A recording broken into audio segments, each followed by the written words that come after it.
आज क्यों अचानक हमें जाना पड़ा गाँव? हेलो गाइस, जय श्री राधे आप सभी को। तो बिना प्लान के हमारा प्लान बना गाँव जाने का था, तो नेक्स्ट वीक का, लेकिन बन गया इस वीक का। तो सबसे पहले जैसे ही घर खोला, सबसे पहला काम था हमारा पाइपों को बाहर निकालना, क्योंकि ये हमारी मदद करते हैं खेतों में पानी पहुँचाने का। तो मम्मी और मैंने दोनों ने पाइप उठा के रख दिए गेट तक, और फिर लक्ष्य और पतिदेव ने ये डाले खेतों में पाइप, ताकि जल्दी से पानी चला सकें, क्योंकि दोपहर में चली जाती 3 घंटे के लिए फिर लाइट, और ऑलरेडी हम लेट हो चुके थे।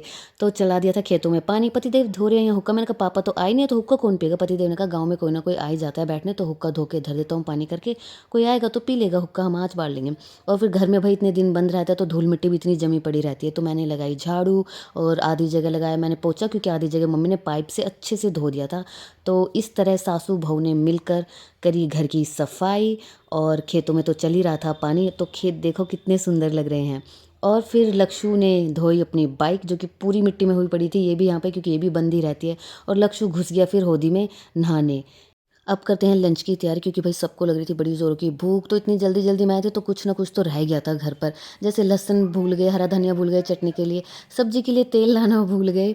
और फिर जब सबने खाया, सबको खिलाया चटनी चाय और रोटी, उसके बाद मैंने खाया खाना। खाना खा के हम चल दिए गाँव में, मम्मी को कुछ काम था, मिलना था, तो फिर थोड़ा इधर उधर चले घूमने। फिर रास्ते में मिल गई थी हमारी चाची ताई लगती हैं जैसे कुनबे में, उनको करा राम राम, उनसे मिले। और फिर मम्मी ने कहा चल खेत में घूमने चलते, खेत दिखाती हूँ तुझे। तो खेत में घूमने गए, और फिर ये था कुछ शाम का नज़ारा। फिर दादी पोता लग रहे हैं प्रयास में आँच बालने के, जो कि बढ़ नहीं रही है, लेकिन लगे पड़े हैं दोनों, क्योंकि ठंड बहुत ज़्यादा हो गई थी। हवा तो इतनी ठंडी चल रही थी, क्या ही बताऊँ आपको।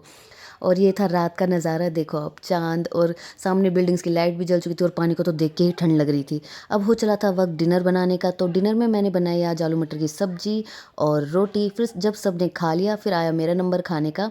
फिर बैठ के आराम से आँच के पास मैंने भी रोटी खाई, और फिर करी हाथ सेक के सोने की तैयारी। तो आपको मेरा आज का मिनी व्लॉग अच्छा लगा हो तो लाइक शेयर सब्सक्राइब करना मत भूलना।